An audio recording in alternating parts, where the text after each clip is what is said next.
Now, I'll let you in on a little secret, all right? Leap Motors CEO said he and William Li are good buddies, classmates back in college, and then they're actually looking to partner up with Nio. This is not William Li saying that they're going to partner up with Leap Motor. It's Leap Motor CEO saying that they want to partner up with Nio. So that could definitely be potentially coming in the future, all right? Now, this isn't worth a separate video by itself, so I'm just plugging it in this video for you guys to know. And look, I know you guys are very disappointed with the fact that there isn't like monetary number associated with these partnerships.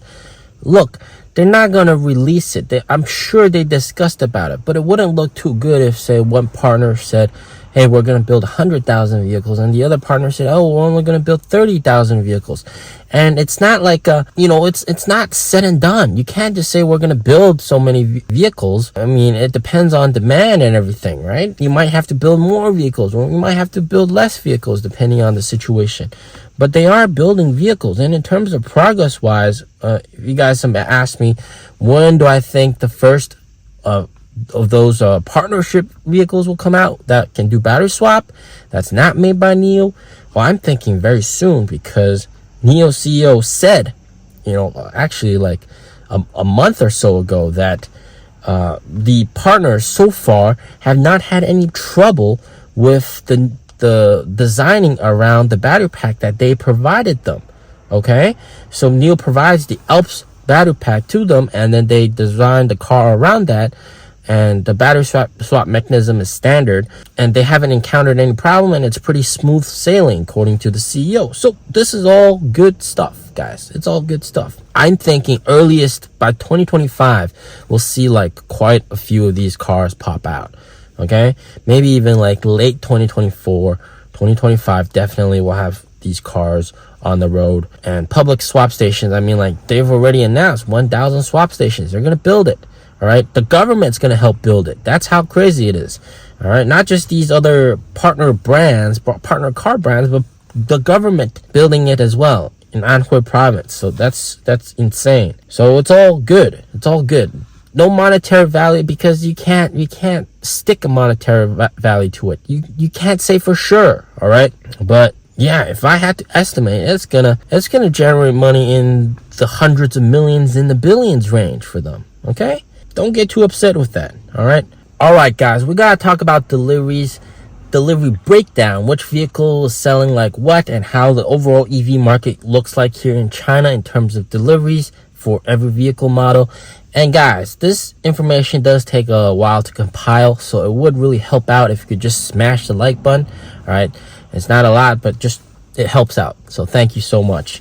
So I just want to preface this by saying that Nio actually did quite well, right? Even though deliveries are dropping, right? Nio dropped the least compared to the other guys. The other guys dropped a hell lot of deliveries. And today we're going to look at how this is a market-wide thing and not just exclusive to Nio. Because you look at the stock price, it seems like doom and gloom, man. We're approaching new 52-week lows. It's quite scary. And it's, I know you get the chills down the spine, but, hang on there. All right, let's take a look. So, of course, which vehicle model sells the best? You guys probably guessed it. The ES6 sells the best. Last week, so this is January 1st to January 7th numbers, ES6, they delivered 1,168, all right, vehicle models. That's apparently, even though we're down, okay, so this is down from, down by 1,000 units compared to the week before, 1,012. But week over week, it's only down, like month over month, it's only down 110, or like 8%, 8.6%. So comparing to the first week of December, it's actually not that bad. And also, if you compare it to the second week of December, we're actually up, all right? So yeah, we'll see that on the chart later on. So don't get too depressed from the numbers.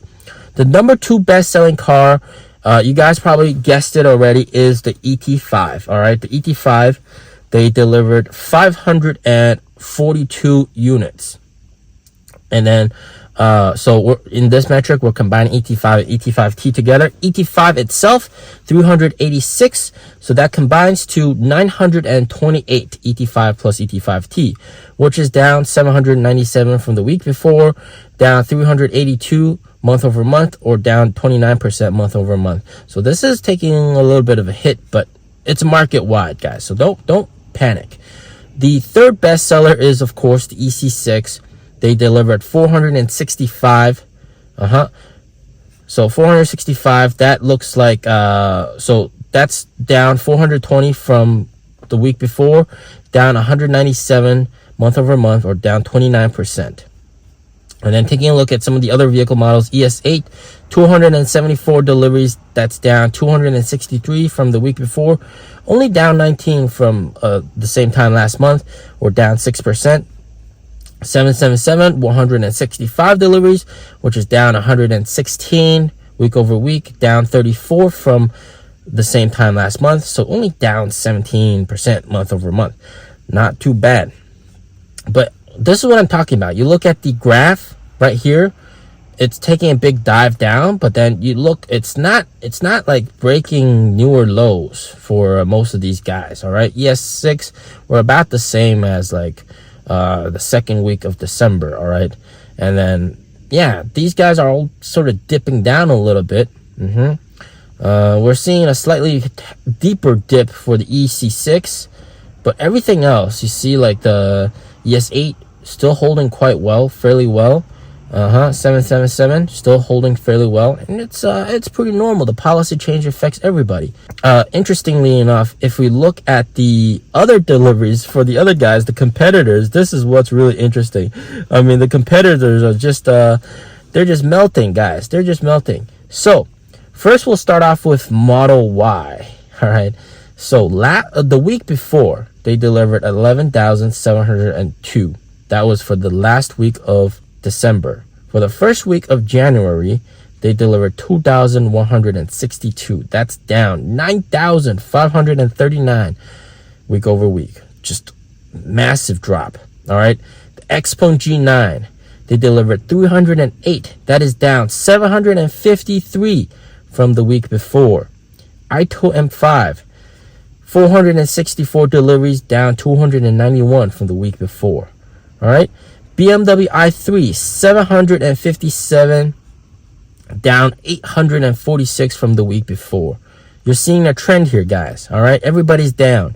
BMW iX3, 636, down 775 from the week before.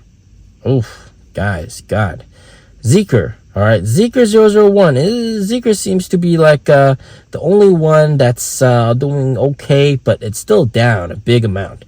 1,427 deliveries, down 1,021 from the week before. Down quite a lot.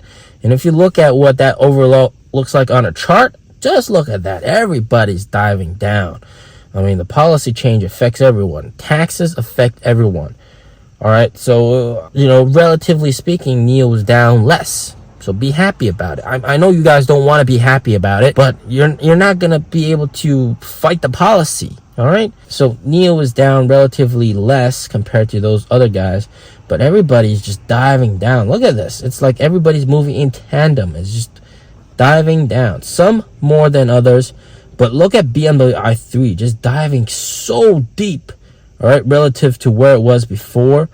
Okay, Zeekr 001 diving not so deep relative to where it was before.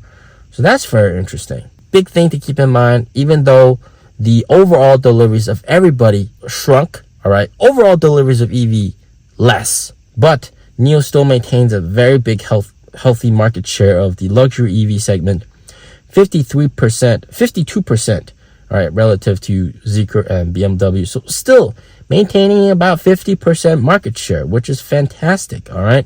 This is absolutely fantastic.